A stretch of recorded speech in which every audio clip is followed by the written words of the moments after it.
shareholder, and the shares in the company are not publicly traded. So the main goal of corporatization is to allow the government to retain ownership of the company while allowing the company to run effectively as its private counterparts take on. So government departments are often, due to the internal bureaucratic conventions, find certain hurdles. So the government may consider joining the private sector, which can improve a company's performance. If this is the case, the government might conduct an offering on the stock market to divest the organization. So when we are talking so much of the corporatization and efficiency, so why not the stock market is a big question. So, however, the corporatization occurs when a government attempts to reorganize the structure of a government-owned entity into one that resembles a private entity. Yeah, corporatization is often applied to utilities such as electricity or water providers. So the key features of corporatized entities are separate legal entity, managerial autonomy, transparency and reporting, assets and liabilities.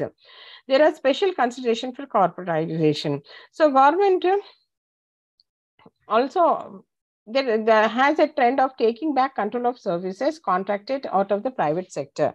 And this trend in corporatization has become a popular form of modern government enterprise ownership.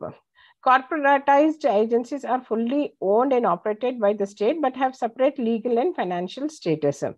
For example, water and electricity utilities are common examples of this corporatization, but the practice extends to such wider range of goods and services from airports to universities and hospitals. It is not only water, electricity, but also the basic public amenities and the facilities like, airports, universities and hospitals also. The goal of corporatization is to create an arm's length enterprise with independent managers who are expected to account for cost and revenues as part of their operation. So it is basically intended to create financial transparency, reduce political interference, and strengthen the managerial accountability, which remains a very big question. So corporatization's intent or adoption is more like a business, like a practice. So we see that, there are competing theories as how corporatization may improve performance. That remains a very big thing to be understood. The reasons that affect the corporatization can be many, but corporatization can be used to improve efficiency of the public service delivery, and as a step towards privatization or elevate fiscal stress. A key purpose is externalization. The effect of corporatization has been to convert state departments into public companies and commercial boards of directors between the shareholding ministers. This is what the corporatization is, where you have board of directors. However, corporatization fails to bring efficiency because this autonomy reduces the government's ability to monitor its management. Whether corporatization is beneficial may depend on the nature of the service that is being corporatized, where autonomy may be less beneficial for more politicized and complex services.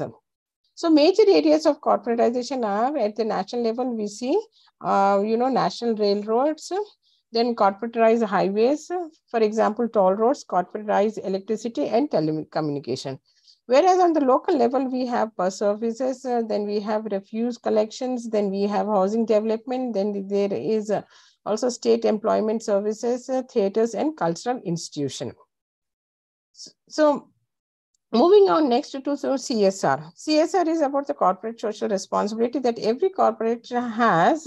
It's mandatorily needs to extend and have the CSR. So CSR is a self-regulating business model that helps a company be socially accountable to itself, its stakeholders and the public. By practicing this CSR, also called as corporate citizenship, companies can be conscious of the kind of the impact they are having on all aspects of society, including the socio-economic and environmental impact also. To engage in CSR means it is something where a company is operating in a way that enhances society and the environment instead of just contributing negatively towards the society. So it is a broad concept that can take many forms depending on the company and the industry. So it could be through CSR programs, philanthropy, volunteer efforts. Business can benefit society while boosting their brands. As important as CSR is for the community, it is equally valuable for a company, because the activities can help forge a stronger bond between employees and corporation while boosting the morale and help both employees and the employers more connected with the world around them. So as part of the Companies Act 2013, CSR was also been established. So prior we had Companies Act 2013, then later on CSR in India has traditionally been seen as a philanthropic activity. So in the early 90s, Mahatma Gandhi introduced the concept of trusteeship helping socio-economic growth. CSR was influenced by family values, traditions, culture, and region. So India is the first country in the world to make a CSR mandatory following an amendment to the Companies Act 2013 in April 2014. Businesses can invest their profits in areas such as education, poverty, gender equality, hunger as part of the CSR. So, for example, if you take Jamshedji Tata, this is the best example of the CSR. So, basically, the Jamshedji Tata is known as the pioneers of the social responsibility in India, where it is stated that it read as that wealth that comes from the people as far as possible must go back to the people. So, it is against the background of the philosophy that the concept of CSR has emerged in India at Jamshedpur. So Bihar, where the Tatas built a township for the workers of the Tata Iron and Steel Company. And then since India has have more lots of villages, Tatas have also taken up their social responsibility in rural areas. So rural India socio-economic development needs include education, healthcare, agriculture inputs, transport, water supply. So in this context, Tata Steel Rural Development Society was established in 1979 and pioneered into a rural development program in 32 villages around Jamshedpur. Later, its activities were spread to 500 villages in Bihar, Odisha, and Madhya Pradesh. Then you have these non-state actors that include organizations and individuals that are not affiliated with but directed or funded through the government. The interest, structure, and influence of NSS vary widely. For example, NSS are corporations, media organizations, people liberation movement, lobby groups, religious group, aid agencies, and violent non-state actors such as parliamentary forces. These non-state actors aid in opinion building in international affairs such as Human Rights Council. Formal international organizations may also rely on non-state actors, particularly NGOs, in the form of implementing partners in the national context. An example in the contribution of Cohre, that is Center on Housing Rights and Eviction to the Protection of Land and Poverty, that is HLP, and rights in Kosovo by conceptualizing the Housing and Property Directorate, now Kosovo Property Agency. All these have been worked within the framework of United Nations Interim Administration Mission and which have been worked as opinion building in the international affairs. Basically, non-state actors are the fundamental agents in helping and achieving both national and international development goals, such as the could be something like example climate change. Actions by non-state actors contribute significantly towards filling the greenhouse gas emission gaps left by unambitious or poorly executed climatic policies. Yeah. So then we have types of CSR. The first one is environment corporate social responsibility. Then we have philanthropic corporate social responsibility. Then human rights corporate social responsibility and economic corporate social responsibility. So and when we talk about environment corporate social responsibility, it is basically a platform of firms that have been set up where their efforts is to minimize the environmental impact. We see that, while some facilities are legally required to report greenhouse gas emissions, countlessly others, they are not legally obliged, are starting to focus on the carbon issues. So environmental CSR involves the appraisals of the company's production or deals to locate wasteful activities and eradicate them from the business structure. Then we have this philanthropic corporate social responsibility. So for the best example to understand is about the Melinda and Bill Gates Foundation, whose main objective is to ensure technology is more accessible in remote parts of the world. Yeah. So small enterprises don't have to have a great philanthropic efforts like Microsoft, but local stores, sponsors, sports teams of community schools, restaurants may plan and host fundraising acts in supporting the regional charities. Then the next one is human rights corporate social responsibility, where this aspect encompasses the enactment of fair workplace practices, putting up reasonable trade norms, and also working against the child labor. So National Labor Relations Act was established to protect workers from unfair labor exercises by unions and employers. However, problems like salary inequality have to still to be solved on a wider margin. Corporations have to make sure that they conduct business with the purveyors who uphold human rights and social responsibilities. When we see companies such as Mattel, Disney, Walmart, others have been intensely criticized after reports on their factories using child labor to produce toys. Then the fourth one is the economic social corporate social responsibility. So we understand that economic responsibility strives to create a balance between philanthropic, environmental, and business practices. This aspect complies and sets rules for moral and ethical regulation, while enabling the companies to identify solutions and elevate business growth and improve profits through benefiting society. So financial decisions are based on the general effects on the business and society concurrently. So these were the different types of CSR. Sir. Problems and prospects of CSR. So definitely there are certain issues that are the hindrances. So inadequate provision of infrastructural and social facilities by government for citizen calls for intervention of a corporate organization. So we see that CSR may where it is trying to develop the communities also have certain issues. So now they have like a government, multiple taxes, business unfriendly policies, group agitations, human trafficking and kidnapping. All these are the impediments to the efficient CSR. So CSR is just not like any other dry economic program, but CSR involves people's, communities, persons, their behavioral changes and responses. So it is something, a collective effect that goes into the CSR. Mass campaigns. So what are the mass campaigns? They are basically used to expose high proportions of the large population to the message through routine use of existing media such as mass media like television, radio, and newspapers. Exposures to such messages therefore are passive. So campaigns are frequently competing with the factor and such as pervasive product marketing, powerful social norms, and behavior driven by addiction or habit. We see that over the past few decades, media campaigns have been used in attempt to affect various health behaviors in mass population.